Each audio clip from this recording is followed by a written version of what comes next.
Là où ça bouge, pour bien commencer l'année 2018, on s'est dit qu'avec Didier Horry, on pourrait faire un petit point sur la musique et sur l'artisanat ou le professionnalisme ou l'artiste. Qu'est-ce que être musicien aujourd'hui? Est-ce que c'est être un artisan? Oui, je crois que la musique est d'abord un artisanat.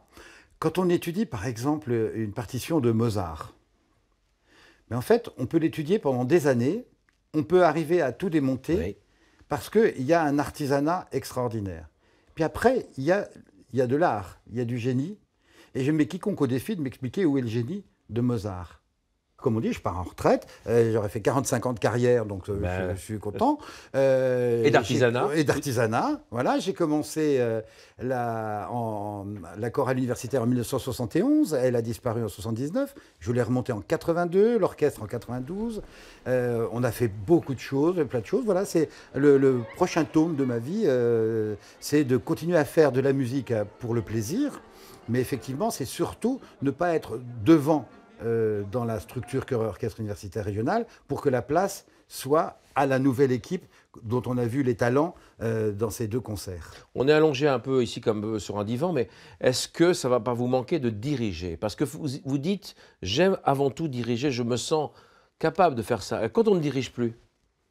Mais oui, effectivement, je pense que ça va me manquer, mais il y avait une ambition plus grande qui me motivait, qui était que ce chœur et orchestre universitaire régional de Caen-Normandie continue à vivre, que ce ne soit pas une structure liée à une personne, mais que ce soit une structure liée à un vrai projet de vie estudiantine, de vie culturelle universitaire, un projet qui trame une présence de l'université sur les sites distants, à Alençon, Cherbourg, Saint-Lô, un projet qui trame des relations avec les lycées, un projet qui trame des relations à l'international, et que dans cette université de Caen où il y a art du spectacle, théâtre et cinéma, un département important, mais où il n'y a pas de musicologie, il y a un vrai lieu de pratique musicale. Mais la musique peut, on dit adoucir les mœurs, mais est-ce qu'elle peut vraiment réunir aujourd'hui? Oui, je pense qu'elle réunit. Est-ce qu'elle amène la paix? On l'a vu avec la mort de Johnny Hallyday, quelque part. Finalement, on s'est aperçu d'un seul coup, c'est comme si différents publics